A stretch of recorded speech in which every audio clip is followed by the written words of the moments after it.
Assalamualaikum warahmatullahi wabarakatuh. Waalaikumsalam, Bang Sul. Alhamdulillah Sehat, Bang Sul. Lumayan. Masih recover ya? Iya, lagi ini ya, my body not delicious. Oh iya, apa tuh? Enak badan. Enak badan. Jadi dari kemarin nih Bang Sul sakitnya masih awet ya teman-teman. Iya, Jadi benar-benar. udah sembuh nih, Bang Sul masih awet nih, kesian soalnya faktor U ya. Kesian nih ya, demi menghibur kita semua Bang Sul sampai sakit ya. Karena banyak lemburan juga Bang Sul ya. Waduh, mantep lemburan mulu nih, capek dah nih ya. Iya, jadi istri pun sampai suami gue kemana? Ada lupa punya suami kali ya. Anjir. Oke Mas Sul. Ya. Selamat datang teman-teman. Kita sudah sampai di episode ke-46. Waduh, 46. 46 season kedua Bang Sul ya.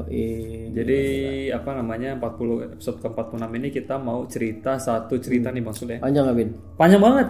Ini dari teman kita yang udah lama kirim juga, cuma kita baru sempat bacain. Oke, maaf ya. Jadi ini satu episode khusus buat dia ya. Yuk. Khusus untuk beliau. Nah, ini ceritanya seru banget Bang Sul ya.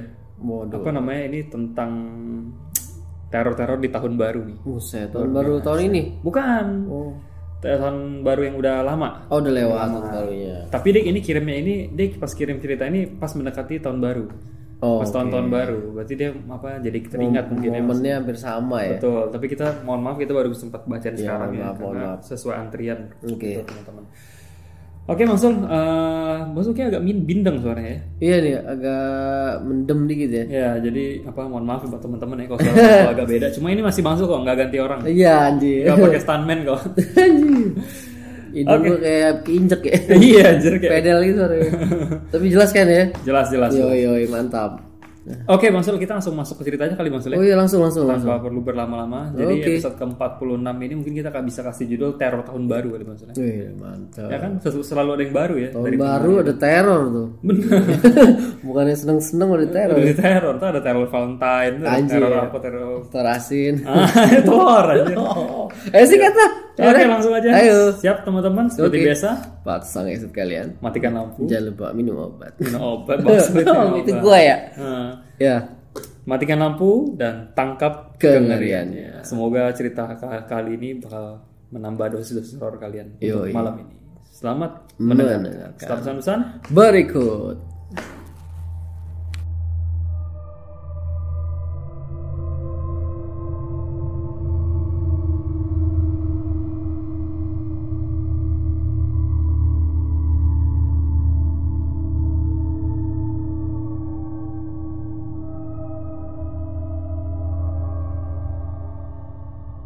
Balik lagi guys, welcome back. Balik lagi, kita sudah siap membaca ceritanya Bang Sul ya. Oh siap. Udah seger banget nih, kita udah makan nasi goreng kan. Wih. Nasi goreng legend udah dekat kantor, enaknya gak ketolongan tuh.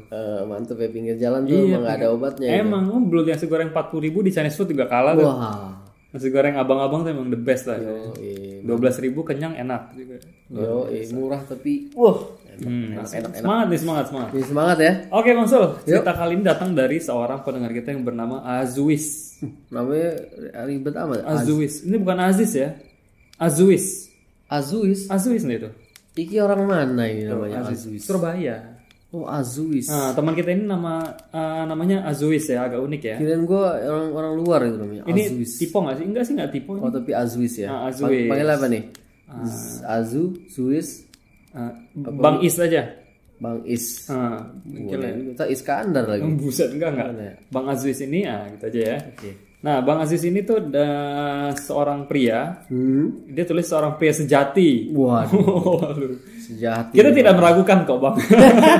Seorang pria sejati berumur 28 tahun, asal Surabaya katanya. Jadi si abang ini area Surabaya Bang Sul. Area Surabaya. Nah, dia tulis begini nih. Hello Bang Sulfin. Bang Sul dan Kevin. Digabung. Iya, Bang Sulfin. Assalamualaikum warahmatullahi wabarakatuh. Waalaikumsalam. Mudah-mudahan cerita saya ini bisa membuat kalian tidak nyaman dan tidak bisa tidur malam ini. Waduh. Karena itulah yang terjadi kepada saya malam itu. Seram, Bo, katanya. Ini ngancem nih. Ngancem. Ini udah peringatan maksudnya. Kayaknya iya deh nih. Perasaan gue sih nggak enak. Kayaknya bakalan nggak apa tadi dibilang? Nggak nyaman. Nggak nyaman. Dan nggak bisa tidur. Waduh. Langsung aja Bang kata dia. Aduh. Katanya gini, tadi dia udah intro ya, namanya Azwe, seorang pria sejati, umur 28 tahun, asal Surabaya. Hobi fitness nih ya. Hobi fitness. Makan besi. Minum Gatot kaca, Pak. air keras. Yuk. Katanya gini, cerita ini terjadi ketika saya berumur 14 tahun. Oke. Katanya waktu itu sih Bang Aziz ini masih kelas 2 SMP, Bang Sul. Oke. Jadi dia itu bersekolah di sebuah pesantren, anak pondok ya. Oh, aduh mantap. Sebuah pesantren di daerah Batu, Malang. Oh, yang adem itu sih ya. Aduh, Kenapa pendengar itu semua di daerah-daerah yang adem? Yang adem-adem ya. Benar. Karena dari situlah yang begitu muncul. Nah, dia cerita nih, pesantrennya dia tempat dia belajar itu sudah puluhan tahun berdiri, Bang Sul. Waduh. Katanya dulunya hutan tuh. Tapi sejak pesantren ini didirikan, banyak para warga sekitar mulai bertani tuh. Nah, pesantrennya nggak disebutin? Nggak disebut sih. Kirain Jatim Pak. Jati. Taman itu. Gede banget ada MP123. Mungkin segede gitu. Mungkin. Dulu ya. Benar-benar. Ayo. Mereka katanya sejak pesantren dia ada nih dibangun, itu warga-warga sekitar mulai bertani maksudnya. Ada yang nanam padi, ada yang nanam ubi, jagung, dan lain-lain di sekitar pondok. Nah, sejarahnya itu pondok Islam terpadu ini dibangun oleh bantuan santri angkatan pertama. Yang dimana mereka juga sempat menjadi para ustadz pembimbing kami pada waktu saya menuntut ilmu di sana. Luar biasa. Beberapa dari pendiri sudah wafat katanya. Sedikit demi sedikit berawal dari masjid, lalu sekolah dan asrama dan seterusnya. Oh, dikit ya. Emang sih kalau gituan mah cepet naiknya karena motivasi bagus. Betul. Katanya gini, memang saat angkatan saya bersekolah di situ, kredibilitas dan keuangan pesantren ini sedang naik-naiknya katanya. Jadi lagi on fire. Iya, lagi on fire. Mereka mulai banyak membangun gedung-gedung asrama baru, bikin dapur dan juga kantin yang diperbesar sehingga terlihat lebih tepat disebut boarding school daripada pesantren. Keren berarti. Mantap. Nah, ada juga beberapa gedung yang sedang diperbarui seperti masjid, asrama SMA, dan asrama kelas 2 SMP, yaitu asrama angkatan saya. Katanya. Dan akibatnya pembaharuan itu mengharuskan kami untuk pindah sementara ke salah satu gedung di area sekolah. Pengungsi dulu. Karena ke asrama dia lagi direnov ya. Nah, HP dan semua barang elektronik diharamkan di pesantren. Itu memang biasa begitu kan ya? Becul sekali. Betul. Kadang kayak nggak boleh pacaran, kadang bener nggak sih itu? Boleh, betul sekali. Bener ya? Betul. Karena semua tuh dimulai dari yang elektronik, terus sama yang pacaran itu godaan garis dilarang keras, nggak boleh banget. Karena dia mau belajar agama di sini. Betul sekali. Nah, kan semua HP dan barang elektronik itu diharamkan maksudnya. Dan pada zaman itu juga pada belum begitu tahu soal HP katanya. Maksudnya belum banyak yang punya juga lah ya. Betul. Nah, sebenarnya tuh gedung asrama yang dia maksud ini, yang Mas Aziz maksud itu adalah gedung dari beberapa kelas yang sudah dikosongkan untuk menjadi asrama sementara. Jadi dia pindah ke gedung bekas kelas ya maksudnya. Oh, sebentar. Oke. Nah, mungkin berarti kamar-kamar mereka itu jadi bekas kelas ya. Iya, betul. Nah, jadi DNA pesantrennya luas maksudnya, tapi simple. Bagian depan pesantren adalah masjid dan sekolah, termasuk kantor-kantor pengurus pesantren dan kantor para guru. Ya, gurunya itu hanya mengajar kita di jam sekolah, sedangkan para ustadz yang membimbing kegiatan kita sepulang sekolah. Kegiatan kita sepulang sekolah sampai besok paginya. Jadi yang gurunya itu kalau udah ngajar pulang, sedangkan para ustadz tuh yang sekolah. Nah, yang bimbing mereka sampai besok pun dibimbing, maksudnya nginep tinggal di situ kali ya. Iya, 24 jam nih biasanya. Jadi nggak ada yang merangkap tuh pekerjaannya. Jadi ada yang guru, ada yang ustadz. Gitu. Betul. Nah, area belakangnya itu cuma dapur ya maksudnya. Dapur dan semua gedung-gedung asrama mulai kelas 1 SMP sampai 3 SMA. Jadi area belakang sekolahnya itu buat dapur sama gedung asramanya anak SMP 1 sampai SMA 3. Jadi katanya gini, ibaratnya kalau Bang Sul izin sakit atau bolos sekolah, Bang Sul ada satu-satunya manusia yang berada di area asrama dan gedung-gedung tua itu. Buset. Hening dan suara nafas sendiri yang terdengar, hanya suara nafas sendiri yang terdengar sehari penuh. Oh shit, man. Shit. Kalau misalkan Bang Sul izin tuh, ya Bang Sul di situ ya sendiri tuh. Mending gua sakit-sakitan belajar lah. Iya, gue sekolah dah. Iya dah. Nah, benar-benar katanya suara yang tidak jelas asal usulnya sekecil apapun pasti terdengar karena hening banget maksudnya. Pesantren ini memang terkenal angker. Jadi tidak jarang suara-suara aneh kerap menghantui seluruh santri yang sedang beraktivitas di area asrama, apalagi kalau lagi sendirian. Ketika saya bilang aneh, saya tidak berbicara tentang suara tangisan, senandung ataupun suara ketawa si Kunti. Dari pengalaman anak-anak yang tidak masuk sekolah sendirian atau memang sedang bersama-sama ngobrol di asrama sepulang sekolah. Jadi menurut anak-anak yang lagi ngobrol-ngobrol di asrama atau yang lagi nggak masuk sekolah maksudnya, justru suara-suara yang terdengar itu kayak suara anak ayam yang berirama. Tahu kan kalau anak ayam bunyi. Katanya suara anak-anak ayam itu berirama di lorong asrama, seakan-akan sedang memanggil kita untuk memberinya makan. Mancing ya. Terus ada suara kakek-kakek teriak. Teriak. Iya, terus suara ranjang besi yang diseret, tapi berasal dari kamar mandi. Ngilu kali cuy. Iya. Kena ubin nging. Bayangin lu malam-malam denger gituan, bang. Ya lu siapa juga yang gereser aktivitasnya gitu ya? Iya. Terus ada suara air tersiram, tapi berasal dari bawah ranjang. Nah, absurd nih cuy. Iya. Terus suara krek, suara pintu kebuka nyet gitu kan. Yang dibuka tutup berasal dari sawah belakang asrama. Sawah. Ada pintu di sawah coba, masa ada kan? Ini gatel kalau gue ini nggak nyaman bener. Ini cerita yang baru intro ini kayaknya. Ini baru halaman kedua nih. Masya Allah. Ini tuh bener ya cerita yang bisa bikin kita nggak bercanda maksudnya. Ayo kita lanjut. Lanjut. Katanya hari ini hari yang dia mau cerita ini hari itu adalah hari pertama kali kita merasa terbebas dari tekanan mistis di asrama.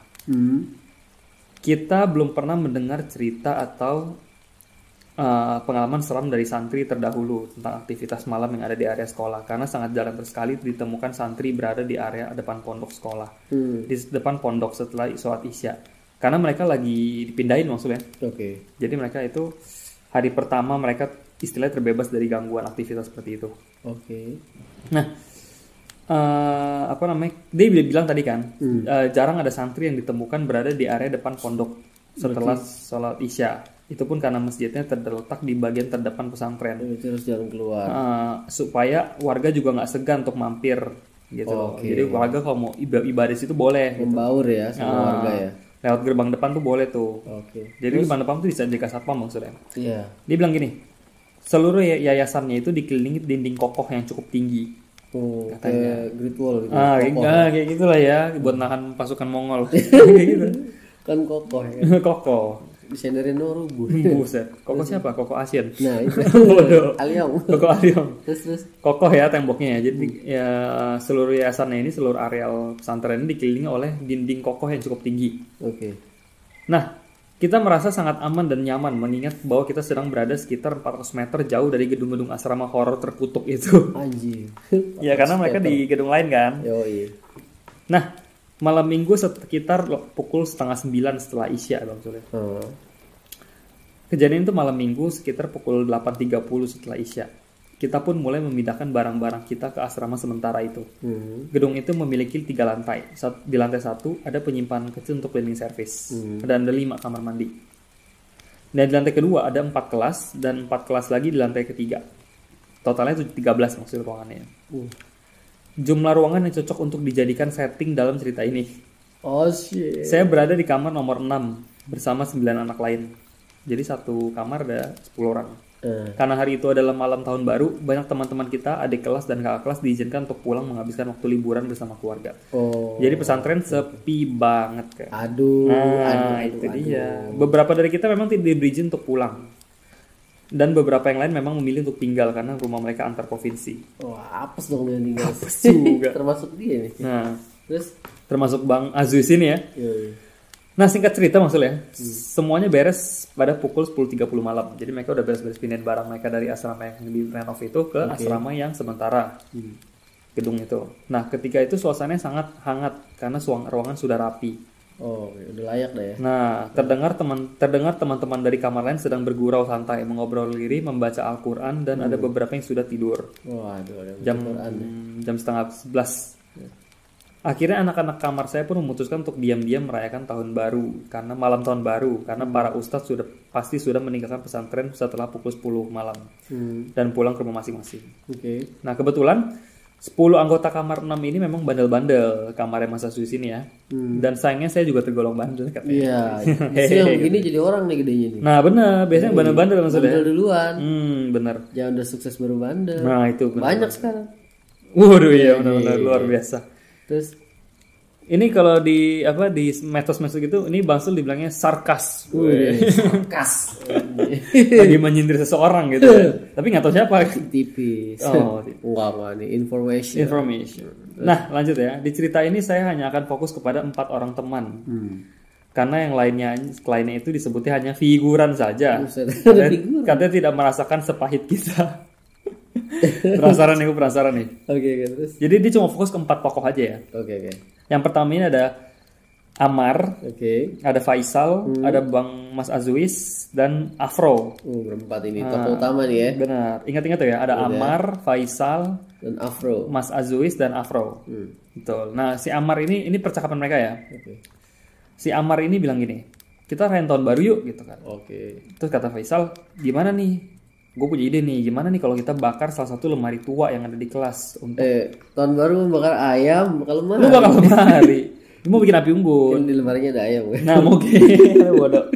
Barbecue lemari lu anjir. Terus ini jatinya tuh medium rare. Kayu jati itu medium rare ya, bikin stick dia. Sirloin aja. Dari kayu jati.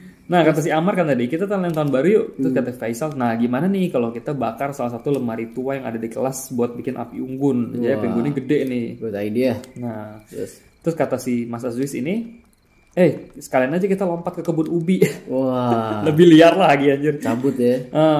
Cabut kan beberapa ubi. Jadi sebelahnya itu ada kebun ubi maksudnya. Terus dan cabut beberapa ubi yang sudah siap panen biar lebih seru.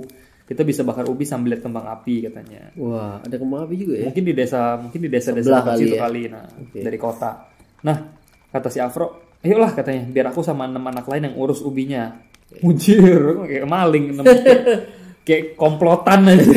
6 orang gitu rame. Nih. Iya. Terus, nah katanya kayaknya ketelanya pun ada tuh di sekitar situ, sekalian ambil banyak buat besok malam. Waduh, mantap. Udah langsung teman-teman lain langsung menyetujui ide kita. Anak kamar lain banyak yang sudah pada tidur dan sisanya hanya tahu saja tapi tidak ikut-ikutan karena tidak ingin mendapatkan sanksi kalau ketahuan. Dulu nggak ada CCTV soalnya. Benar. Jadi kalau misalnya ketahuan berarti ada yang laporin. Nah itu. Nah habis itu jadi posisi areanya tuh gelap banget dan sepi bang soalnya. Pas mau meluncurkan niat kita, pas banget buat meluncurkan niat kita karena lagi gelap dan sepi katanya. Jadi peluang ketahuannya sedikit maksudnya. Nah, Afro dan 6 anak lain langsung pergi melompat keluar dinding dan mulai beraksi. Saya, Ammar dan Faisal berusaha untuk menjatuhkan lemari setinggi 1,5 meter tersebut dari lantai 2 ke lapangan kecil. Oh shit. Wah rusuh juga sih, rusuh banget. Gue kira bakal diturunin pelan-pelan kan. Anjir. Jadi mereka tuh mau lempar lemari tua yang nggak dipakai itu dari lantai 2 ke lapangan kecil di bawah di depan 5 kamar mandi. Dilemparin di atas ya. Kan kamar mandi di bawah kan. Nah mereka tuh mau lempar ke bawah gitu. Nah si tadi yang dorong lemari tuh Ammar, Faisal sama Mas Azuis ini ya. Jadi lemari itu setinggi 1,5 meter. Mereka mau lempar dari lantai 2 ke lapangan kecil di bawah. Nah habis itu waktu itu lemarinya itu terasa berat banget cuy. Anjir. Terasa berat, mereka mau geser tuh berasa berat banget padahal kosong sih. Kayak jati kali enggak? Nah nggak tahu tuh. Nah dan kita bertiga sampai terpleset gitu dorongnya, ya kan? Nggak bisa dapat grip kaki yang kuat gitu maksudnya karena berat lemarinya. Kata si Faisal gini, jancok katanya, lemari cilik aja sampai keringetan katanya gitu. Lemari kecil aja sampai keringetan berat kali, kecil padahal ya. Lemari cilik ya kan, kecil lemarinya tapi sampai keringetan mereka dorongnya. Nah kata si Ammar gini. Dulu pas aku SD tuh di daerah Tarakan katanya pernah kejadian kayak gini katanya guru saya bilang ada makhluk yang sedang menduduki perabotan biar nggak bisa dipindahin atau dihilangkan kayak diklaim lah kepemilikannya gitu maksudnya karena dan mungkin mereka bisa marah seolah kalau seperti pohon beringin yang ditebang. Ammar gitu. Kasih ini ada gambaran ya. Nah Faisal ngomong gini. Biar aja tetap duduk dia, biar terbakar di dunia dan akhirat kata gitu. Terus kata si Mas Azuis ini, wes, ojo ngomong aja katanya, kita dorong aja sampai jatuh, ojo diangkat, kayak gitu. Nah katanya gini, memang kita benar-benar sudah akrab dengan hal-hal ganjil di pesantren itu sampai kita bisa membuat candaan dan kadang mengajak ngobrol mereka yang membuat suara aneh-aneh ketika sendirian di asrama. Jadi mereka udah biasa lah ya ibaratnya. Mentalnya udah kebentuk ya. Betul. Jadi biasalah. Terus? Nah akhirnya singkat cerita apinya pun udah nyala maksudnya. Mereka udah bakar ya itu ya lemarinya. Dan timnya si Afro yang nyari ubi itu tuh udah dapat ubi dan mulai lempar ubinya itu dari kebun di balik dinding yang tidak ada pencahayaan sama sekali. Jadi mereka tuh udah mulai setor ubinya ya dari balik dinding tuh. Kejadian aneh pun bermula sedikit demi sedikit. Siap-siap? Bentar. Ini mulai masuk seremnya Pak, teman-teman ya. Dari tadi tuh masih santai ya. Bismillahirrahmanirrahim. Yuk. Ayo. Nah, karena gelap ya Bang Sul ya. Hmm. Jadi kita cuma bisa mengira-ngira kemana arah ubi-ubi itu terlempar dari bayangannya sebelum mendarat ke tanah dan suaranya setelah menghantam tanah. Jadi itu kira-kira aja tuh. Oke. Debuk-debuk gitu. Wih dari mana tuh gitu. Soalnya mungkin si Afro sama timnya juga lemparnya kan ngasal aja kan. Oke. Nah kita pungutlah ubi-ubi itu dan mulai bakar. Katanya. Kita mendapati mereka juga melempar satu buah kelapa yang mendarat di tanaman bunga pendek di tepi sungai dekat kamar mandi. Ada kebetulan ada kelapa. Nah dapat kelapa juga. Oh. Nah singkat lagu gini ya, si Ammar berdiri paling dekat dengan pendaratan kelapa itu. Jadi dia yang ambil dong. Oke. Terus si Ammar mulai jalan nih ke arah yang tadi dia ingetin ini sambil ngayun-ngayun kakinya itu buat ngebuka bunga-bunga ya maksudnya. Jadi kelapanya itu jatuh ke rimbunan bunga-bunga. Oh, buka jalur gitu. Nah, jadi si Ammar itu kayak sapu-sapu bunganya itu pakai kaki. Iya, biar kelihatan kelapanya. Nah, dia ayun-ayun kaki itu untuk berusaha untuk membuka rimbunnya bunga-bunga untuk menemukan kelapa tadi. Oke. Setelah beberapa ayunan kaki, ayunan Ammar terhenti oleh benda hitam keras. Jadi dia hantam benda hitam gitu ya, keras. Tiang listrik bukan? Bukan, buset apa yang tiang listrik di antara bunga anjir. Terus? Si Ammar menjerit kaget dan melompat sembari melihat benda hitam besar seperti bola itu tak sengaja tertendang mengelinding dan berdecit kencang seperti tikus yang habis terinjak. Oh, Lalu lari terbirit-birit ke arah sungai besar itu. Oke. Kita semua mendengar decitan itu dan bisa menerka apa yang sedang terjadi karena saya dan Faisal tidak jauh dari lokasi Ammar berdiri. Oke. Jadi samar-samar kami bisa melihat kalau benda itu bukan kelapa lagi. Apa dulu? Apa lu? Ammar yang saraf otaknya sudah konslet itu masih berpikir kalau itu kelapa. Jadi Ammar tuh nggak mau kelapa itu jatuh ke sungai karena yang dikira kelapa itu lagi gliding ke sungai. Oke. Jadi Ammar kejar nih, dia kelapa gue nih, kelapa cuma satu gitu, takut sia-sia kan, ntar masuk sungai. Nah dia kejar dia. Bisa mati-matian ya. Nah si Ammar lompat-lompat gitu kan, lompat-lompat kecil itu sambil ngejar dan berusaha menangkap yang dia anggap kelapa. Oke. Tapi tidak ada apapun yang tertangkap, seperti menangkap angin katanya. Oh shit. Terus. Katanya posisi dia tengkurap tepat di sisi akhir tepi sungai itu. Berpikir kelapa tadi memang sudah terjatuh ke sungai sebelum dia melompat. Oke. Dia mencoba lihat ke bawah ke sungai itu dan langsung berlari ke arah kami. Walah katanya, buat apa kamu di bawah situ malam-malam, kata si Ammar. Ono opo Mar katanya. Jadi si Ammar itu ngomong mungkin ngomong sendiri gitu ya. Ngomong sendiri. Yang buat ngapain kamu di situ malam-malam? Ono opo Mar katanya gitu, kata si Faisal. Oke. Kata si Ammar, sumpah waktu saya lihat ke bawah situ sungainya sedang surut semata kaki. Ada anak kecil umur 4 tahunan telanjang. Pucat, terlihat seperti mayat yang membusuk. Oh shit, dengan mata terbuka. Berdiri dan sudah mendongakkan kepalanya ke atas arah saya, bahkan sebelum saya mengintip. Mulutnya terbuka lebar dan keluar suara seperti ratusan jangkrik. Coba kamu lihat dulu masih ada nggak, katanya. Kata si Mas Azuis, jangan jangan disenggol lagi. Ya kita balik aja lanjut bakar-bakar ubi, bentar lagi kembang api mau muncul nih maksudnya. Katanya ambil yang kelihatan aja dulu, besok pagi terang baru kita cari sisanya biar ketahuan Ustadz ada yang curi ubi. Oh, oke, dirapihin lagi. Dirapihin tuh. Oke. Nah, kita memang sempat sama-sama berlari ketakutan ke dalam masjid ketika Ammar berteriak dan lari ketakutan. Karena kita tahu sejak benda hitam itu berdecit katanya gitu. Maksudnya udah curiga lah ya. Katanya saya dan Faisal sudah merasa tidak nyaman katanya. Dan juga mendengar teriakan Ammar yang lantang. Afro dan kawan-kawan lari tunggang-langgang memanjat dan kembali ke sisi dalam pondok itu. Mereka pikir kita sedang berkelahi atau ketahuan oleh Ustadz katanya. Oke. Ketika saya, Ammar dan Faisal dalam perjalanan kembali, Afro dan yang lain sudah di sana terlihat kebingungan.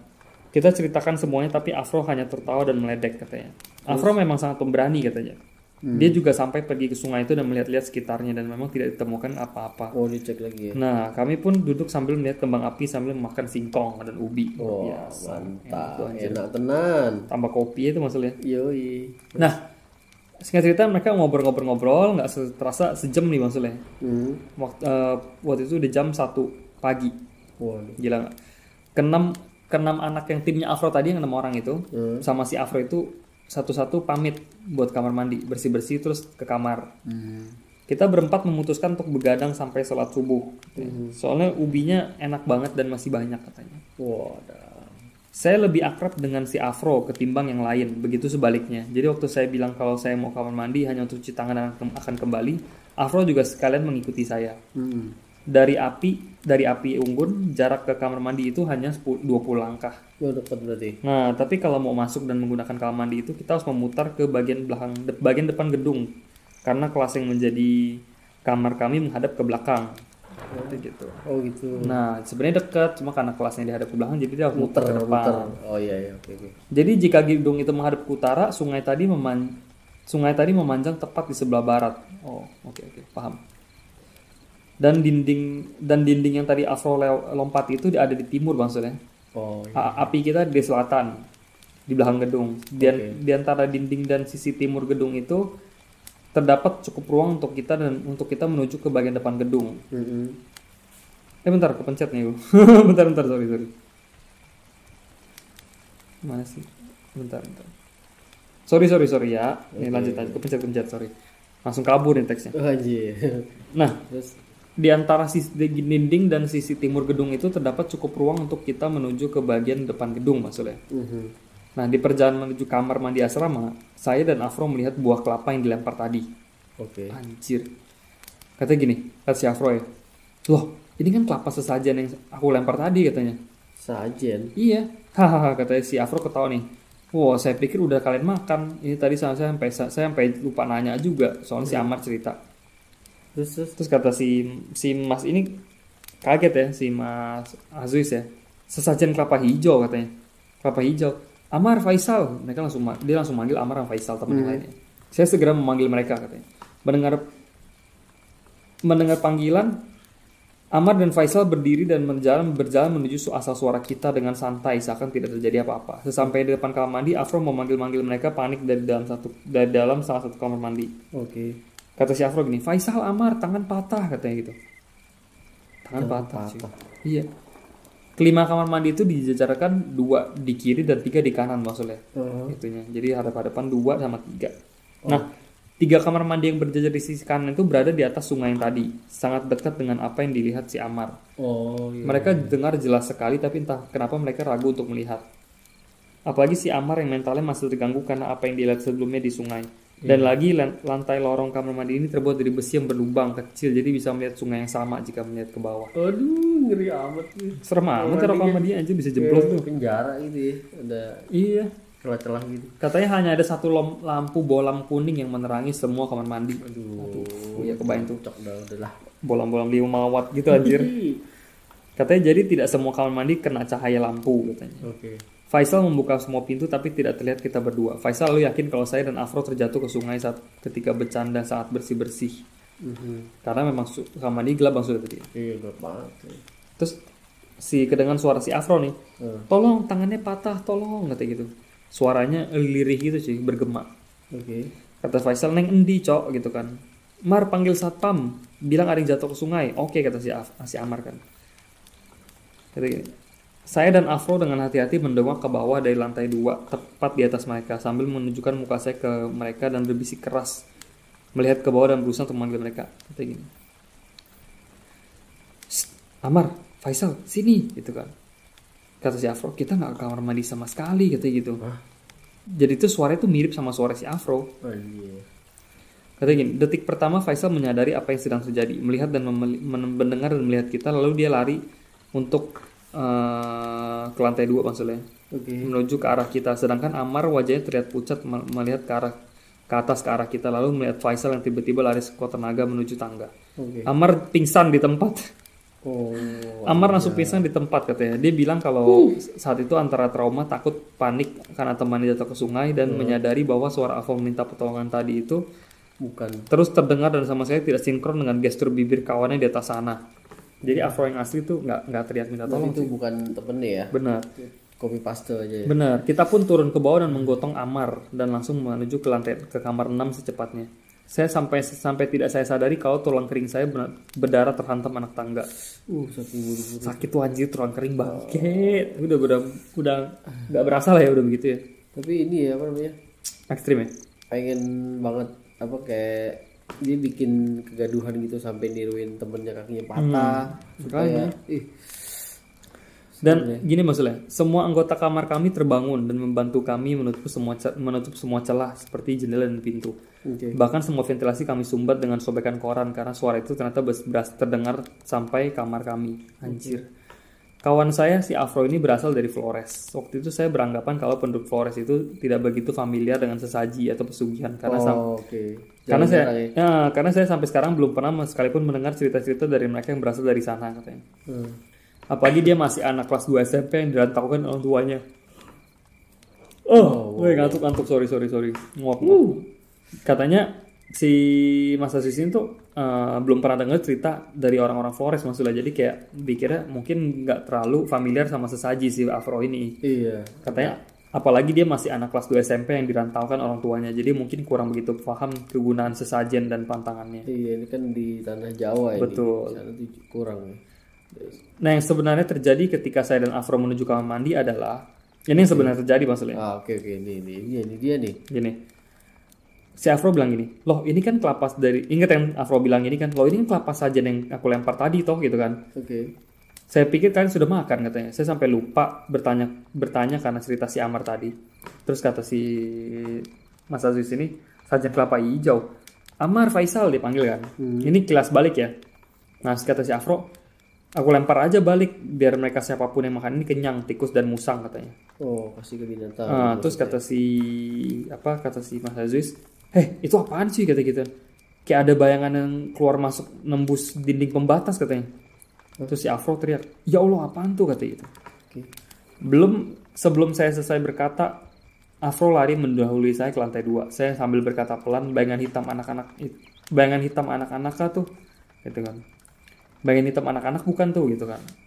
Habis itu melihat reaksi Afro yang ketakutan, saya juga langsung cabut tepat di belakang Afro. Saya juga mendengar seperti ada kerikil kecil yang dibanting keras sekali ke lantai depan ruangan cleaning service. Yang setelah itu dibarengi munculnya suara-suara auman dan rintihan tidak jelas. Dari kamar itu suara itu. Makin banyak ini ya. Kan di kamar dia ada ruangan cleaning service kan. Nah itu tuh dari situ suaranya. Kami pun langsung masuk ke kamar terdekat yaitu kamar 8. Mereka sudah tidur tapi ada beberapa yang terbangun karena ulah kita dan berusaha tidur kembali karena tidak peduli. Mungkin mereka capek. Sambil megangin pintu, kami berpikir karena malam dan sepi suara itu terasa di mana-mana, terdengar sayu, dekat dan menjauh. Terkadang makhluk itu mengatakan sebuah kalimat yang tidak jelas, sempat terdengar agresif lalu seperti memohon. Suara seperti anak SD dan terdengar seperti sedang bergetar kedinginan katanya. Gila. Nah, tidak lama kemudian kita mendengar suara Faisal yang menyuruh Amar memanggil Satpam. Karena tidak ingin Pak Satpam mengetahui apa yang kita buat, saya dan Afro pun sepakat untuk keluar dan mengingatkan mereka untuk terus saja naik ke atas karena kita sudah juga mendengar hal yang sama. Tapi ternyata mereka mendengar lebih jelas dibanding kita. Pada waktu itu mulai pukul 1.30 subuh maksudnya, setengah 2 subuh, sampai pukul 9 malam kita kita satu kamar tidak ada yang bisa tidur katanya. Sampai pagi ya? Iya, selain menjaga Amar yang pingsan agar tidak kesurupan, suara itu terus terdengar maksudnya. Tangan, tolong, lapar, tangan, Amar, Faisal, gitu. Gitu. Jadi mereka cuma nangkep beberapa kata yang mereka ingat deh. Sepotong-sepotong. Nah, kira-kira kata-kata itu adalah kata-kata yang paling jelas yang bisa didengarkan sepanjang malam itu. Benar-benar non-stop katanya. Iya anjir, godaannya panjang sampai pagi cuy. Kita rasanya panik dan stres seperti orang gila katanya. Seperti diteror, gumamnya nggak begitu jelas, tapi kita tahu kalau makhluk itu terus mengatakan sebuah pesan. Pesan yang bisa merugikan manusia-manusia berjiwa lemah seperti kami pada waktu itu. Paginya beberapa anak kamar lain pun sempat bertanya jika kita juga mendengar suara tangisan itu. Berarti bukan mereka juga doang tuh. Sampai sekarang kita tidak tahu tuh, itu hantu anak kecil yang dilihat Amar, warga desa yang sedang terjebak, atau bahkan cuma orang iseng katanya.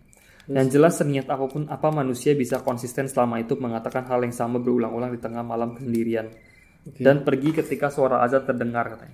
Wah, udah jamnya udah. Iya, udah habis.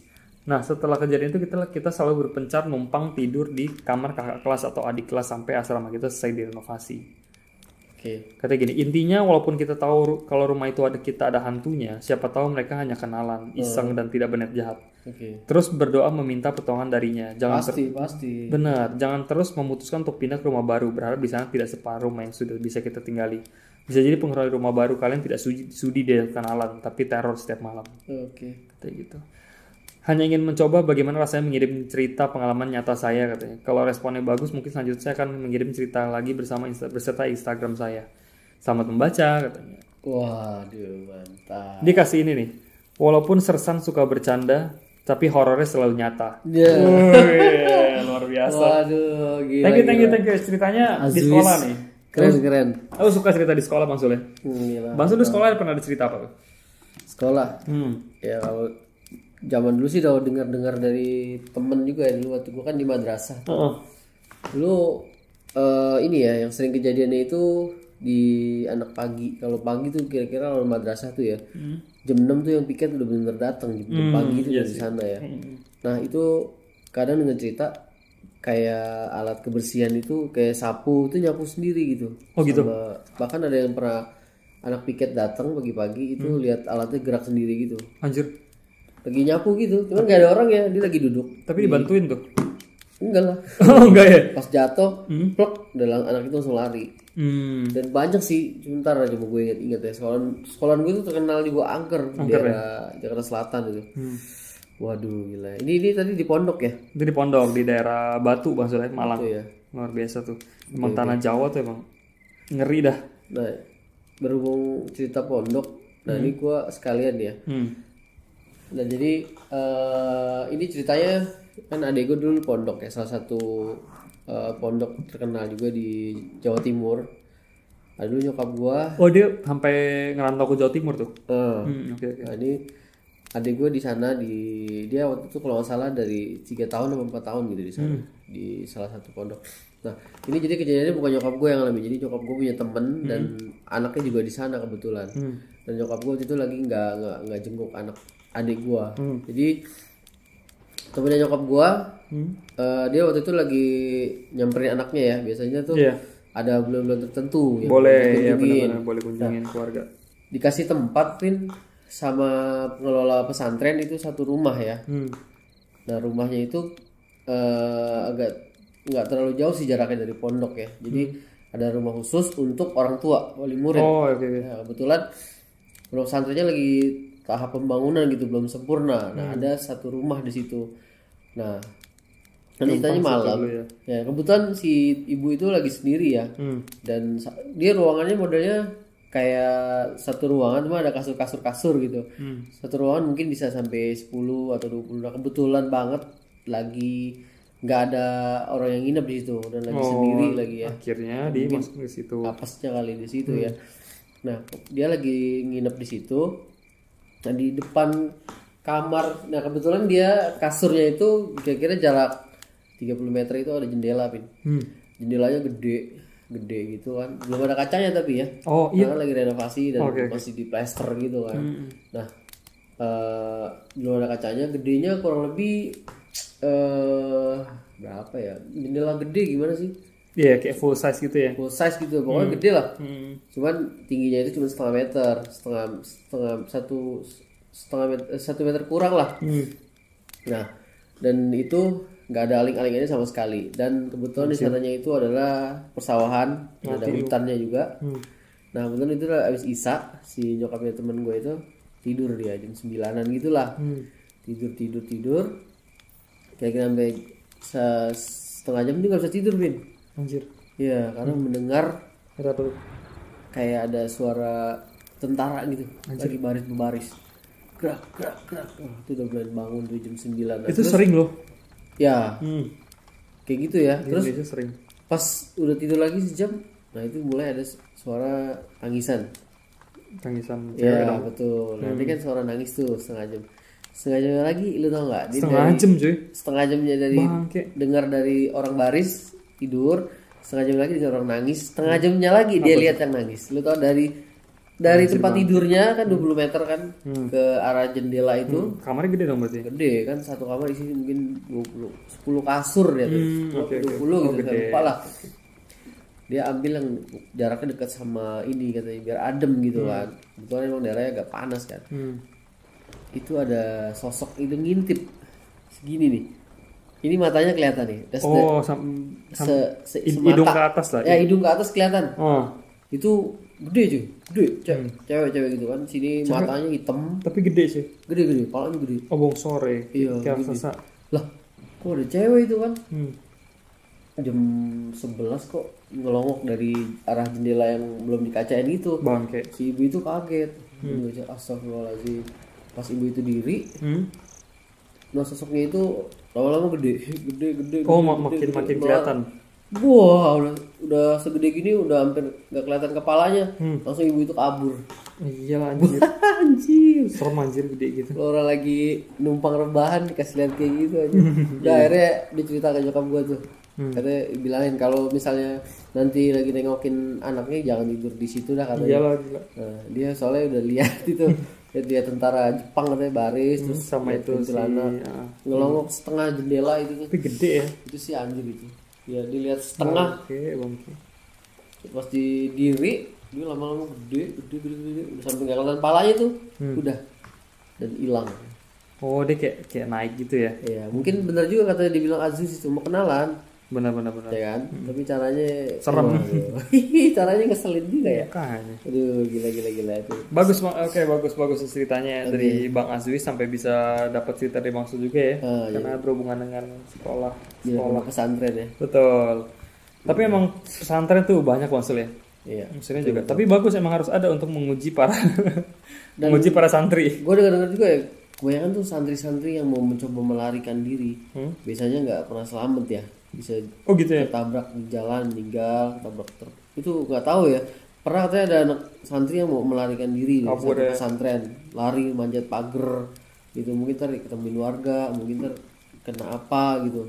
Tapi mungkin emang buat mereka yang nggak siap tuh kalau tuh masuk santri mungkin agak berat kali ya. Karena itu harus dipertimbangkan matang-matang. Jangan orang tuanya aja yang mau tapi anaknya enggak. Benar. Itu harus tanya anaknya mau susah, enggak. Susah. Nah, itu dia.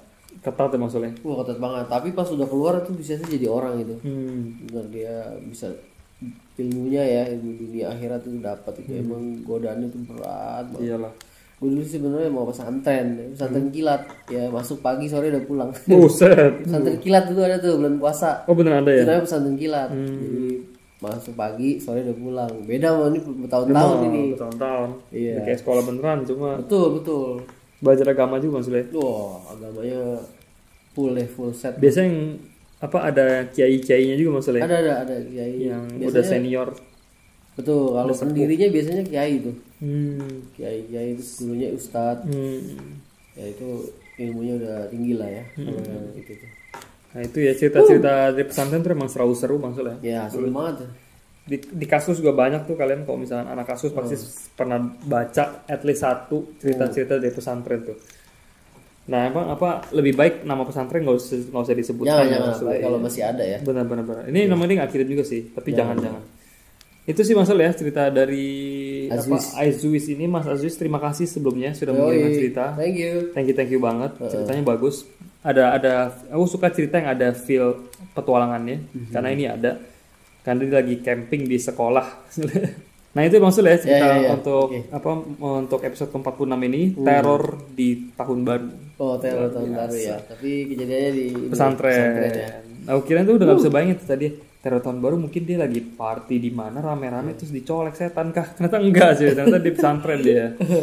Aduh gila. Tapi unik emang ya. Unik.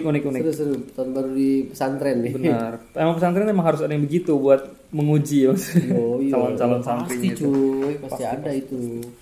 Oke segitu ya teman-teman. Terima kasih sudah stay tune terus sama kita di episode sampai ke episode 46 ini. Kalian luar biasa sekali. Terima kasih. Terima kasih buat para pendengar lama maksudnya pendengar setia, para veteran. Bagi yang udah mengirimkan cerita untuk kalian yang baru datang selamat bergabung. Oke, selamat bergabung. Kalau kalian baru menemukan podcast ini semoga langsung betah maksudnya. Waduh. Apa coba? Kali ini bakal agak jarang bercanda Bang Sol ya. Ceritanya seru banget. Keren. Sini makin ini ya. Iya.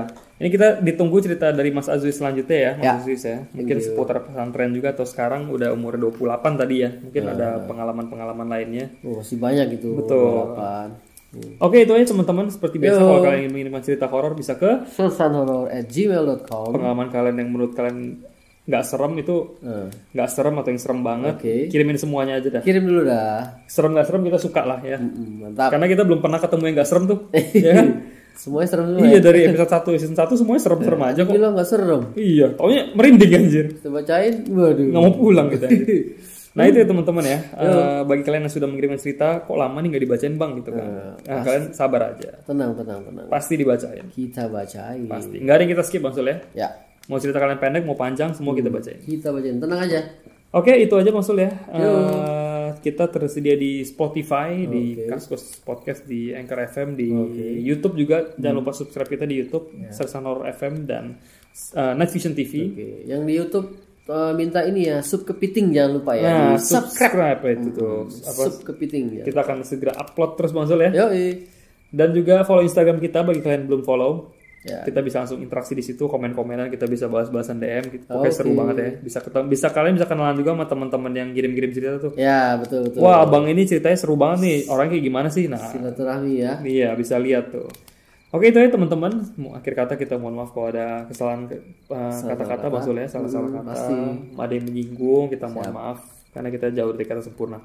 Oke. Sampai ketemu di episode ke-47. Selamat malam. Wassalamualaikum.